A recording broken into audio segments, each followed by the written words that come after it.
Had we got Tanzim out when he was on 4 after 10. এবার তানজিদ হাসান তামিমকে প্রশংসায় ভাসালেন জিম্বাবুয়ের অধিনায়ক সিকান্দার রাজা বললেন, তানজিদ হাসান তামিমের কারণে আমরা ম্যাচ হেরেছি, কারণ তার 67 রানের ইনিংসের কারণে আমরা আর ম্যাচে দাঁড়াতে পারিনি। 67 রান তার দুর্দান্ত ছিল, 6টি 6 এবং 4টি 4। তার এমন ইনিংসের পর আমরা আর ম্যাচে খেয়ে হারিয়ে ফেলেছি।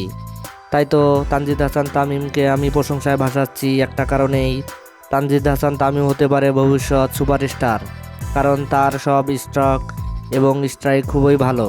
Tanzid Hasan Tamim of, leg, length সব দিকেই খেলতে পারে। তাই তো তানজিদ হাসান তামিম হতে পারে বাংলাদেশের ভবিষ্যৎ সুপারস্টার হওয়ার কারণও রয়েছে অনেক। ভারতের চোপড়া বলেছেন, তানজিদ হাসান তামিম হতে পারে বাংলাদেশের সেরা ভবিষ্যৎ স্টার। হ্যাঁ দর্শক, আপনি কি মনে করেন তানজিদ হাসান তামিম হতে পারেন ভবিষ্যৎ সুপারস্টার?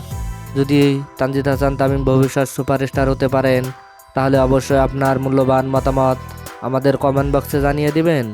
ধন্যবাদ। আল্লাহ হাফেজ।